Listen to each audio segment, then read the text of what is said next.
swear that never happens. More powerful than a locomotive. Able to leap tall buildings in a single bound.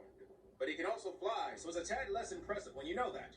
Look, up at the sky! It's a bird! It's a plane! Well, I'm not looking up for any of those things. It's Superman.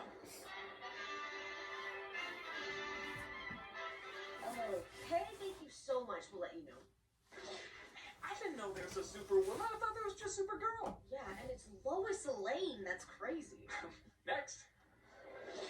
And you are? Superboy. That's not awfully PC. What about Super Person or Super Other Man?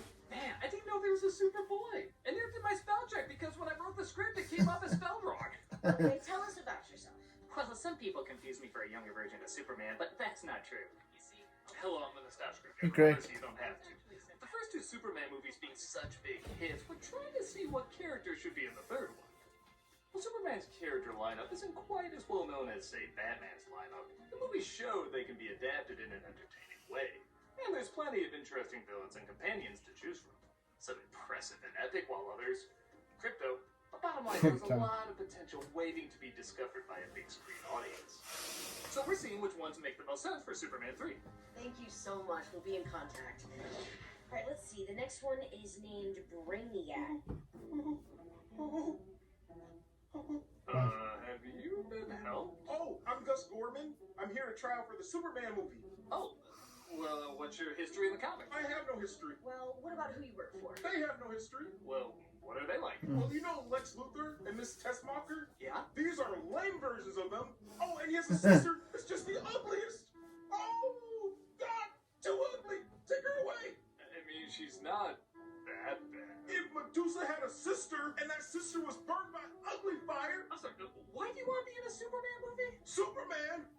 I love Superman. When he comes in with the laser beam eyes and the batarangs, throwing lassos, and he's amazing. Superman.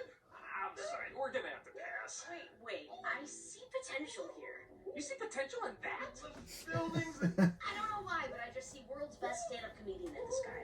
I don't know why either. Can't you see him on the poster that years later people will swear was AI generated? I can see people confusing it for a parody movie. I just think it'd be fun to destroy something beautiful.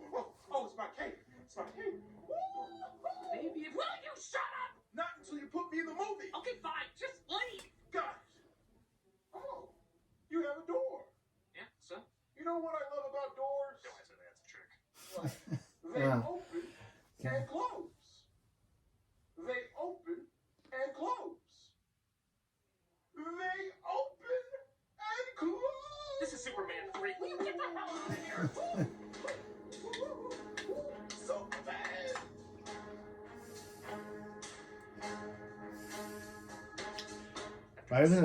Superman. Even the title, even the title looks bored. Continue their success with Superman 3. And when I say success, I Hey, mean it's Clark's mom. after we got one of the greatest superhero sequels of all time, it only figures we get one of the worst superhero sequels of all time. And that too is You great. can call that a lot. With an unfocused plot, essential characters given a back seat, and an absolute assassination of comedy from a brilliant comedian, Richard Pryor. Pryor was a huge star both in stand-up and the movie scene. And he took the part thinking there would be a bit more drama to the role. He quickly discovered, though, not only did they want him to be comic relief, but all the staples of his brilliant humor were going to be stripped away for... whatever this is. But to just blame Pryor for the film's failure would be like blaming Jake Lloyd for Phantom Menace or Sofia Coppola for Godfather 3. There are a ton of other factors that make this an absolute disaster. And we're sadly gonna look over them here today. So let's take a look at this laugh riot. Hey, Craig, I really think you're missing some great comedy out here. I mean, his cape is pink. Superman's cape is not pink. It's so wacky. Get out of here! Appa. Let's take a look at Superman 3.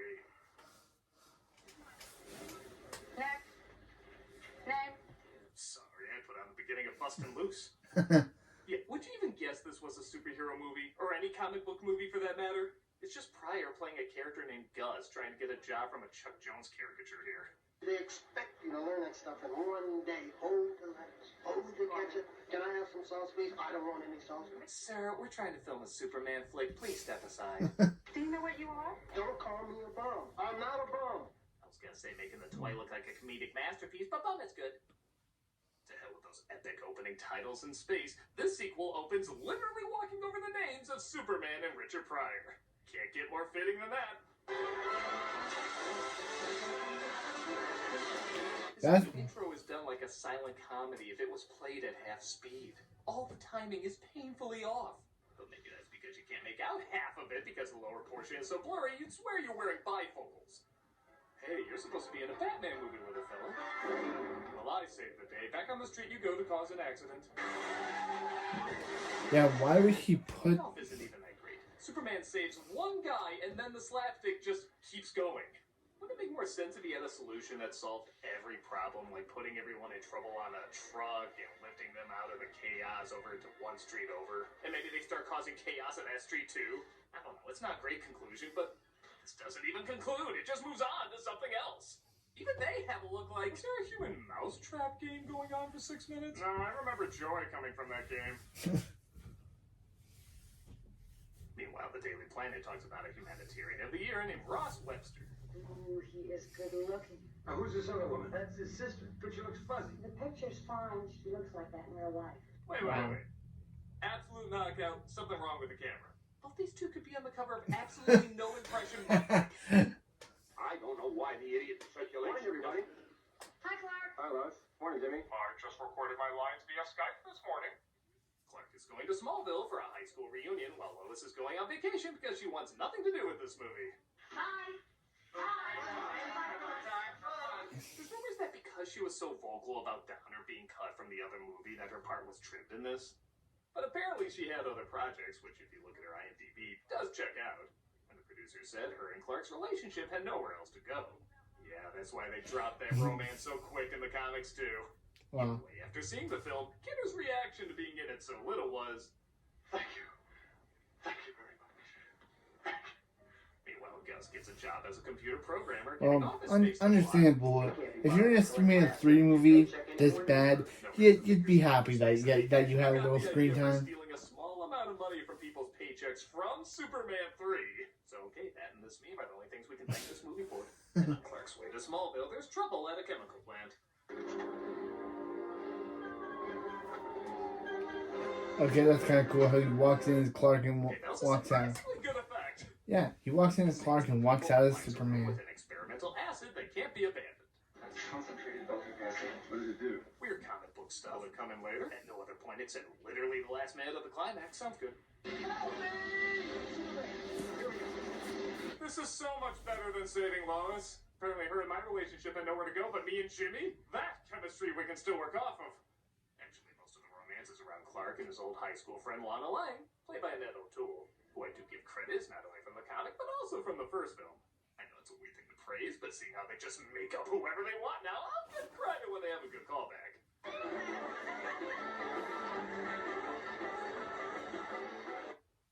What? Crotch! What? This is the first time, excuse me, you've come back to this little burg since your mom passed away. Yeah. Oh, Jess's mom. yeah. The father dying is a huge character-defining moment, but the mother passing is barely a comic book asterisk. Thanks for helping me out. You kidding, Lana? He helps Lana clean up after the party, and they catch up on old times.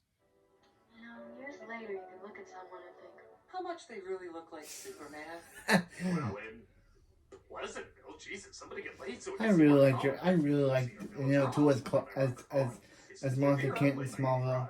And Lorelai, played by Pamela Stevenson. Mouth's closed, ears open. You go back What? to working with Dr. Evil, and you go back to dating Mickey Mouse. What? 85 now, goodbye. They find out about Gus's computer scheme, and rather than turn him in, they invite him to help out with their evil plan. So they're just because they couldn't have Gene Hackman in this movie, they just replaced him with boring business with boring business guy. Computers rule the world today, and the fellow that can fool the computer can rule the world himself. I will say the bad guy's plan to control all computers, predicting they're going to be an even bigger thing in the future, is weirdly ahead of its time. But kind of in the same way the box scheme in Batman Forever was ahead of its time, everything else about the villains are still pretty dumb. You didn't tell me your mother was going to be here. It is not enough that I succeed. Everyone else must fail. where Lex tried to use his brain to rise from the sewers and achieve powers and riches. This guy's already rich and powerful. And on top of that, boring. His first big scheme centers around coffee. You know what I want now? No. I want coffee. Destroy the entire Colombian coffee crop right down to the last. Okay, I guess I can't pretend real estate is the most fascinating scheme either, but Lex would have made this interesting. Otis would want his own brand of coffee or something. It's nothing compared to the amazing subplot of the Daily Planet running their Jingo Bingo. No, really, that's a subplot, and they return to it a lot. It's time for you to draw this month's winning jingo number. This is the first time I ever won anything. Maury, I need your 20. Get out your wallet, Mr. Rabbit. Mr. White, look what I've got for you. How's it do that? How's it manage to go from one boring thing to an even more boring thing?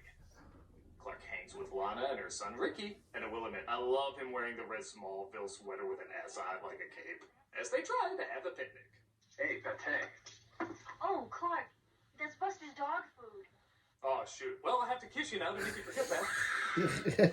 He's in trouble, though, and about to get plowed, so Superman goes to save him. Superman? That's me. That's the most boring thing. Wow. They did not do a camera test with him and that kid because they had no connection. No. It's actually kind of That impressive. sounds boring. A little boy and Superman. It is impossible for them not to have chemistry together. This kid's supposed to bring back Superman's humanity later, yet he looks at him like he was hoping for the Green Lantern. Green Lantern. Mr. Kent? And of course, Clark returns, but no one can put together their connection. I see Superman every day. Could you get me his autograph? I don't know. If I had a nickel for every time some little kid. Man, that's bad when even the movie is like, and this scene's going nowhere, just cut away from it. There's no vodka in it. Huh. Oh, now things are funny. We got big hats. You never do pass out, do you? Nope. Gus gets the security guard trunk so he can access. You know, to be honest, I don't fully know. This movie is so boring, and I try watching so many of these scenes without falling asleep that I actually miss what he's supposed to be doing here. I know you can argue it's unprofessional of me, but I'd rather be called unprofessional than watch any of Superman 3 again. Somehow he hacks the computers all throughout the city to be even more unfunny than it already is, which is an impressive feat.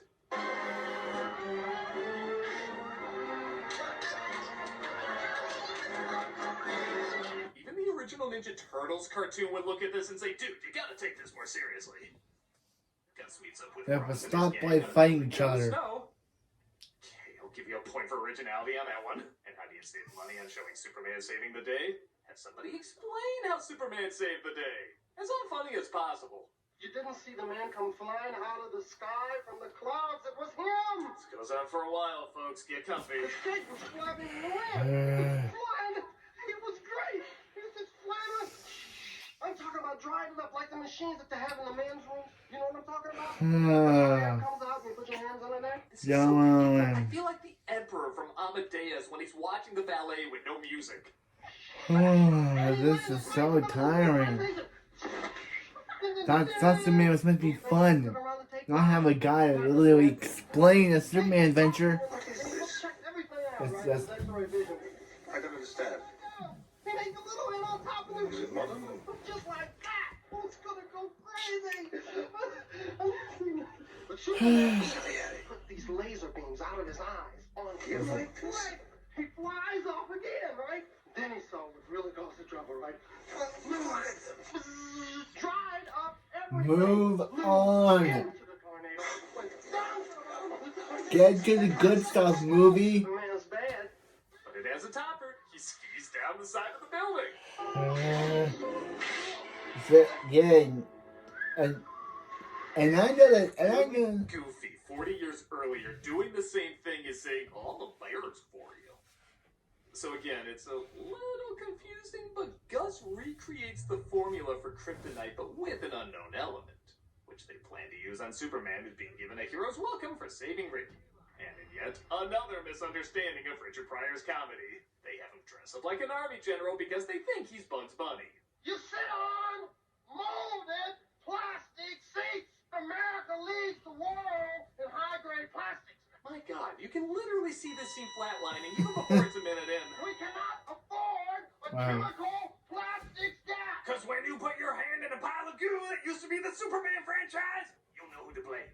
Thank the Lord for Superman. He gives Superman the kryptonite with nobody questioning what it is, and Gus not understanding why it's not working on him. How am I supposed to know what unknown means? You know how they're always trying to find the secret recipe in that chicken in the bucket? Am I crazy, or is Pryor playing a character he would mock in his stand-up? They try to set him up as a loser who can't get a job, but then reveal he's a computer genius. They go back and forth between he can't fool anybody and then he can fool everybody. I don't think anyone knew what this character was outside of Richard Pryor is playing him. And this movie is so bad, even Richard Pryor is doing a pretty poor job playing Richard Pryor. There's been an accident on the Old River Bridge. A trailer truck crashed to the barrier rail. The kryptonite, however, does start to affect Superman as he hears about an emergency, but instead wants to spend time hitting on Lana. Well, there's no rush. It's a bridge. Well, it's okay. I always get there on time. If I miss it, I gotta work around. No big deal. Wow. It's unusual finding a good-looking girl like you alone like this. Reeve actually plays scuzzy Superman pretty well. And maybe the best part of the movie is watching such a pure character start to act threatening. He doesn't even do anything here, yet you swear you're watching a serial killer stalk his next victim. Are you sure you shouldn't do something about the bridge? What bridge? I destroyed him in the 2 seconds you looked away. He comes to his senses, though, and makes his way to where the disaster already took place. What can I do to help? Not much of anything now. If only you got here a minute sooner. I'll get here sooner when you fix this damn door! So you might think this is the beginning of Superman slowly turning evil, bit by bit, losing the humanity that kept him such a decent superhero. But no, he's just bad right away. That interesting back and forth between if he should be selfish or noble, that is literally all you get. From here on out, he's just a scumbag. No transition, no complex character study, he's just a dickhole now. I love, too, the first bad thing he does is he straightens out the Tower of Pisa. Well, fixing this was a piece of cake. Ha! People like months are evil! His second act of meta is blowing out the Olympic torch. These are less evil deeds and more super pranks for a YouTube channel. Wow. Speaking of erect torches, while our villains devise an evil plot to seize control of oil tankers, Lorelei tries to get Superman's attention. Don't let me keep you from anything. I'm not in a rush. Oh, that was his lady's voice. What did you have in mind? Well, at least we know what the cover of the porno parody will look like. Oh. Give me your wire, your whores, Wow. your hardened messes. She says if he keeps all the oil tankers in one place, she'll do whatever he wants for him. He complies, and, well, so does she. Oh no, blood eyes. Cut to a woman-shaped hole through the bottom of the bed. Oh, the meme scene, yeah, Superman drunk. You know, it's funny. Most people love sharing this meme because, well, it's goddamn hilarious. But the Yeah. funniest part isn't even in the meme. It's not that it's an unshaven Superman getting drunk. It's that it's an unshaven Superman getting drunk and nobody at the bar turns their head. They don't even look nervous to turn their head. They're just like, yeah, we saw Wonder Woman pole dancing last week, smashed off her ass. This is kind of a normal thing around here. Wow. Again, I love how less terrible and more childish his evil deeds are. You want to get nuts? Come on, let's get peanuts. Peanut. Please get better. Ricky sees Superman pleading for him to be good again, and we get what should be the most interesting part of the movie. He splits himself into two, and evil Superman faces off with good Clark Kent.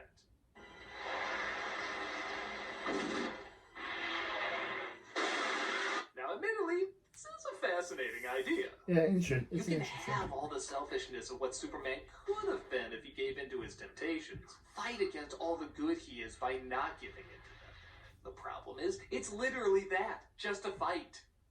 And while it is cool to see, there's very little meat to it. Like, if Clark reminded him of the good they could accomplish versus Superman saying how much humanity doesn't deserve them. There's so many things you could do with this, and they don't take advantage of any of it. However, like I said, the image of this is just so good, it does come across as a little cool. Even if at times, it is unintentionally hilarious. Oh. Wow. I guess like Ralphie from A Christmas Story, you destroy his glasses and he goes apeshit, strangling evil Superman and finally merging into the true Man of Steel. He goes to stop our villains who have made a supercomputer in the middle of the desert. I just don't see why you can't balloon down like the rest of us. I just don't believe a man can fly. Every critical review after seeing this. So the funny thing is, while the other two films are good but have lame endings, this film is lame, but the ending's kind of fun. Most of the movie is aggressively boring, but this is where it goes silly in kind of the right way. They fire missiles at him that's so like a video game, they literally use a video game to track it. He makes it to their lair, resulting in this hilarious line delivery. I don't know you, lady. I don't know you! And this Bobby. supercomputer is surprisingly pretty badass. It has some really cool creative weapons that manage to really hurt Superman without just bringing a green rock towards him. Even if, again, it doesn't always make sense. Let's see how long he can carry on without any air. Yeah, there's plenty of air out in space. Congratulations, old buddy. You're going to go down in history as the man who killed Superman. Oh, come on, man. That's too close to home. There's the writers, the director. Gus has a change of heart and tries to turn off the computer. The computer is so powerful it goes Skynet and becomes self-aware, Wow. deciding it wants to kill everybody. Wow, Seriously, well, this damn Skynet. computer should have been the main villain. And in a scene I know scared almost every single child who saw it, the computer starts turning people into robots. Wow. Yeah. Wow. To this day, I still get a little freaked out whenever I see someone turned into a machine. It's stupid, I know, it's Saturday morning shit, it can't really happen, but this moment disturbed me Wow. so much, it still unnerves me. It's not even that long, only a few seconds. But you go to YouTube and you can see the tons of people that were creeped the shit out by this. I think it's how choppy, awkwardly, and even quietly it's done. It goes from bombastic music and screaming to just no score and the computer clicking. It's only a little bit of time, but my god, that little bit of time stayed with a lot of people. The machine tries to wipe out everybody and is adapted to Superman's powers, so he goes to get the Deus Ex Machina acid that was mentioned before. Still don't know you, lady.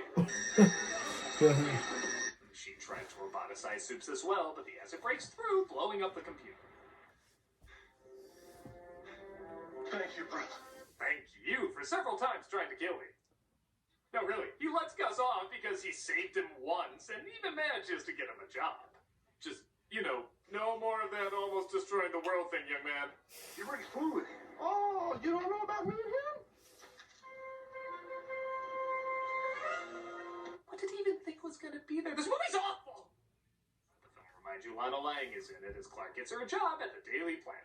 Oh, I see. Supes has Lois, but Clark has Lana. What am I supposed to be rooting for again? Like your sparkler. I couldn't believe it when Clark gave it to me. Clark gave it to you?